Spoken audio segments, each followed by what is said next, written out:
When it comes to urban warfare, one of the deadliest threats is the improvised explosive device, or IED. They're responsible for most of the U.S. and Allied casualties in Iraq. When used in car bombs, the consequences are devastating.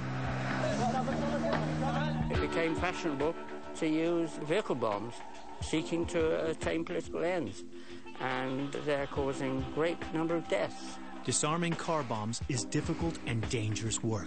You may not even be sure of what's in there.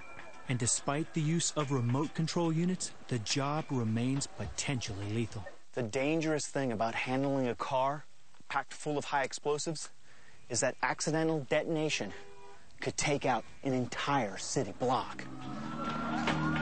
But now there's a revolutionary new device that'll take out car bombs safely. It's the work of Dr. Sidney Alford, a world authority on explosives. He lives near Bath in England, and that's where I've come to find out more.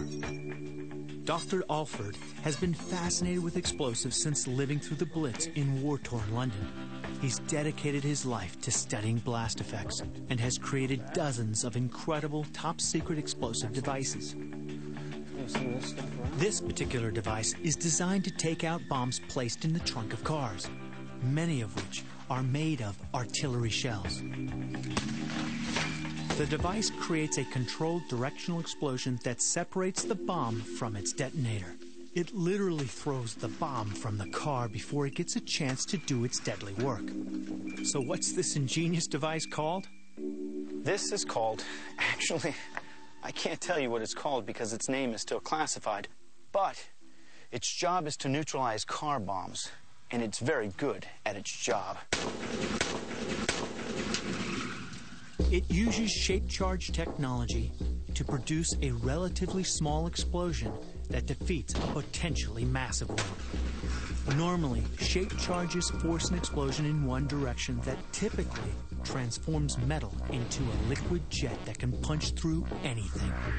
Except, in this case, the jet isn't made from metal. It's made from water.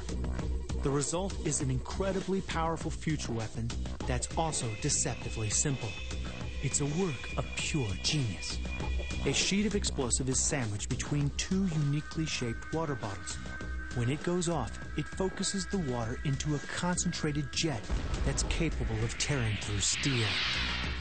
The top container becomes a water blade while the bottom container quenches the fireball and focuses the explosive pressure upwards. This water blade instantly cuts the connection with the detonator and renders the bomb harmless. It also throws the artillery shells clear of the car so that they can be safely disposed of. Dr. Alford claims his amazing invention will make safe even heavy IED explosives. The British have had their share of brilliant but eccentric inventors. It's time we put this one to the test. Oh, we've got some 105. Most car bombs are placed in trunks because there's a lot of space and they're hidden from view. We've put 5 concrete-filled artillery shells in the trunk of our test car. If these went off, they could kill hundreds. In here we have an improvised explosive device. 3 155 shells and 2 105 shells. They're all set up basically to be a giant car bomb. Dangerous situation. Oh, the rubber's got it in place. The plastic containers are filled with water, Bob's your uncle. and a sheet of explosive is fixed in between. Once taped together, the device can be held like an ordinary briefcase. Perfect. It's off to work we As go. briefcases go, it's a rather heavy briefcase, but It has some important business in it. The device is placed under the trunk, ready to detonate. Of course, if this was a real IED, we'd get a remote control robot to do this part. The detonator is attached, and it's time to get to a safe distance.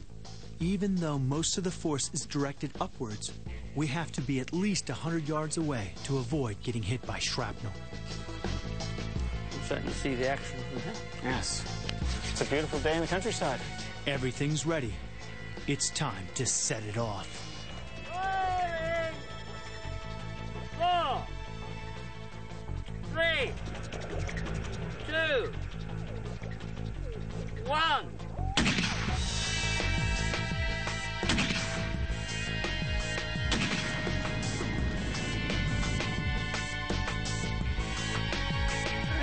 Impressive. But did it actually do the job of separating the shells from the detonators? As we close in, Dr. Alford's device certainly looks like it's worked. Our high-speed camera clearly shows the water blasting each 80-pound artillery shell high into the air. In fact, the blast was so powerful, we can't find them all.